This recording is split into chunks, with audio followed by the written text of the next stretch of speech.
যে সমস্ত স্টুডেন্টরা পলিটেকনিক ফার্স্ট ইয়ার এবং সেকেন্ড ইয়ারের স্পট কাউন্সিলিং করবে বা জেক্সপো এবং ভোগলেটের স্পট কাউন্সিলিং অ্যাটেন্ড করবে, যে কলেজ ওয়াইজ ভ্যাকান্সি লিস্ট সেটা কিন্তু টোটালটা পাবলিশ করে দেওয়া হয়েছে বা সিট ম্যাট্রিক্স কিন্তু কাউন্সিলের তরফ থেকে পাবলিশ করে দেওয়া হয়েছে। এবং দেখো কোন কলেজে কি সিট আছে সেটা দেখার পর তুমি কোন কলেজটা রাখবে এটা কিন্তু সব থেকে গুরুত্বপূর্ণ। তো তোমাদেরকে সেটা পুরো ডিটেলসে জানিয়ে দেবো, ঠিক আছে। এবং তোমরা দেখো যে এই ভ্যাকান্সি লিস্ট তোমরা কীভাবে চেক করবে পুরোটা তোমাদেরকে প্রসেসটা দেখিয়ে দেবো। তো তোমরা সকলে জানো যে স্পট কাউন্সিলিংয়ে কিন্তু তোমরা যে কোনো একটা চয়েস করতে পারবে, মানে যে কোনো একটা কলেজ তোমরা সাজাতে পারবে। এবং এই যে স্পট কাউন্সিলিং হবে 10 তারিখে, যেটা হবে প্রথম স্পট, সেটা কিন্তু হবে শুধুমাত্র এসসি এবং এসটি ক্যাটাগরির জন্য। এবং সেকেন্ড স্পট যেটা হবে 13 তারিখে, সেটা এসসি এবং এসটি বাদে যে সমস্ত ক্যাটাগরি আছে, জেনারেল বলো বা আদার্স, তো সমস্ত ক্যাটাগরি কিন্তু তাদের জন্য অনলি সেকেন্ড স্পট। তো তোমাদেরকে ফার্স্ট কোন কলেজে কেমন কি সিট আছে সেটা তোমরা ফার্স্ট দেখে নেবে, দেন তারপরে তোমরা ডিসিশন নেবে যে কোন কলেজে কোন ডিপার্টমেন্টটা তোমরা রাখবে।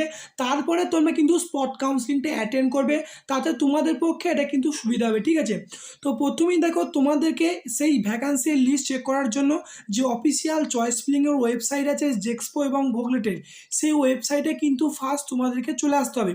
তো চলে আসার পর দেখো তোমরা একটু নিচের দিকে স্ক্রল ডাউন করবে, এরপর তোমরা অনেকে কমেন্ট করবে যে এই ওয়েবসাইটে কীভাবে আসবো। দেখো ডেসক্রিপশনে আমি কিন্তু এই ওয়েবসাইটের লিঙ্ক দিয়ে রাখছি, তোমরা ক্লিক করলেই ডাইরেক্ট এই ওয়েবসাইটে চলে আসবে।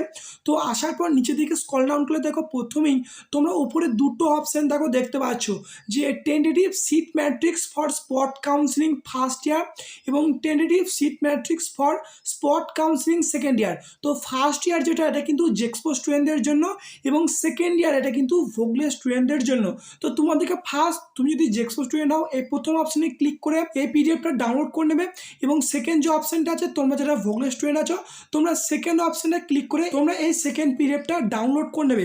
তো দেখো প্রথম যে স্টেপটা ছিল যে তোমরা কিভাবে ডাউনলোড করবে সেটা কিন্তু তোমাদেরকে দেখিয়ে দিলাম।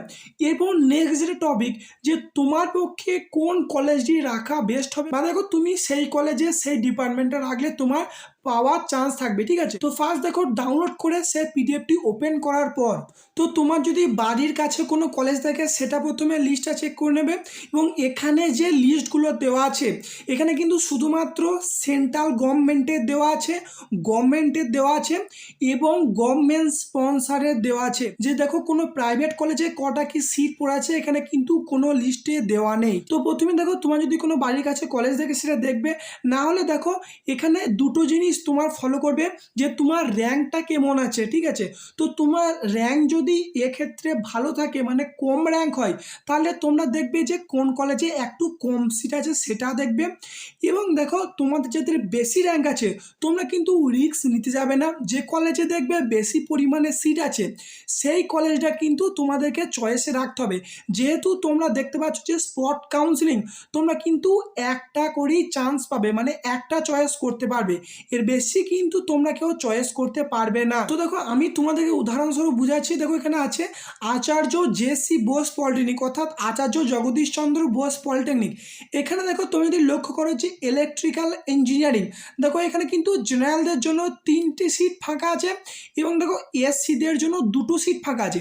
তো এই কলেজগুলো সাধারণত যেগুলো টপ কলেজ, এগুলো দেখো তোমাদের র্যাঙ্ক কম আছে তোমরা রিস্ক নিয়ে কিন্তু এই কলেজে রাখতে পারো। এবং তোমাদেরকে এটা বলতে দেখো যেহেতু এটা স্পট কাউন্সিলিং এবং লাস্ট কাউন্সিলিং, তাই তোমাদের যাদের র্যাঙ্ক কম আছে তোমরা রিস্ক না নিয়েও দেখো যে কলেজে বেশি সিট আছে তোমরা কিন্তু সেই কলেজগুলোকে রাখতে পারো। দেখো এখানে যে কলেজটা আছে বাবা সাহেব আম্বেদকর গভর্নমেন্ট পলিটেকনিক, এখানে দেখো কম্পিউটার সায়েন্স অ্যান্ড টেকনোলজিতে দেখো জেনারেলদের জন্য 13টা সিট আছে, ঠিক আছে। এবং তার নিচে যেটা ইলেকট্রিক্যাল ইঞ্জিনিয়ারিং আছে এটা কিন্তু 7টা সিট আছে। তো দেখো প্রথমটার তুলনায় এখানে কিন্তু কম্পিটিশানটা একটু কম হবে, তাই তোমাদেরকে বলবো তোমরা কিন্তু যে চয়েসটা করবে তোমরা কিন্তু ভেবে চিনতে করবে, ঠিক আছে। এটা কিন্তু লাস্ট কাউন্সিলের তরফ থেকে জানিয়ে দেওয়া হয়েছে, তাই তোমরা ভেবে চিনতে ডিসিশন নিয়ে যে কোনো, যেহেতু একটা চয়েস করতে পারবে তাই তোমরা এটা ভেবে দেখবে যে যে কলেজে বেশি সিট আছে তোমরা কিন্তু সেই কলেজটাও রাখতে পারো। এবং রিস্ক নিয়ে যে কলেজে কম সিট আছে কম ফিল আপ করবে বলে তোমরা কিন্তু সেই কলেজটাও চয়েস করতে পারো। এটা কিন্তু তোমাদের নিজস্ব ডিসিশন। তো বাদ বাকি জিনিসটা তোমাদেরকে আমি দেখিয়ে দিলাম। তো এক্ষেত্রে বলি এটা কিন্তু জেক্সপো স্টুডেন্টদের জন্য গেল। এরপর দেখো ভোগলেট স্টুডেন্টদের জন্য দেখবে ভোগলেটে তুমি যদি সিট ম্যাট্রিক্সটা ডাউনলোড করো তোমরা দেখবে ভোগলেটের সিট সংখ্যা কিন্তু খুবই কম। দেখো এসসি স্টুডেন্টদের জন্য হয়তো 3টে সিট পড়ে আছে টোটালটা আমি যতদূর লক্ষ্য করলাম, এবং এসসি দেখবে একটাও কিন্তু সিট পড়ে নাই, ঠিক আছে। এবং জেনারেলদের জন্য তাও একটা দুটো করে পড়ে আছে। তো তোমরা যদি এখানে যে মাদার ট্রেড যেগুলো হয় ইলেকট্রিক্যাল, মেকানিক্যাল, সিভিল, সেগুলো যদি লক্ষ্য করো খুবই কম সিট পাবে, একটা দুটো বা জিরো। ইলেকট্রিক্যালের তো সিট নাই বলেই চলে, এবং মেকানিক্যালের তাও একটা করে আছে, ঠিক আছে। তো তোমাদেরকে বলবো এটাই, ভোগলেটের কিন্তু কম্পিটিশন খুবই হাই হবে। তো তোমরা যেটা স্পট কাউন্সিলিংটা করবে খুবই ভেবে চিন্তে ডিসিশন নেবে এবং ভেবে চিন্তে কলেজ সাজাবে, ঠিক আছে। এটা তোমাদেরকে জানিয়ে দিলাম। তো এই ভিডিওটি এতটুকুই, ধন্যবাদ।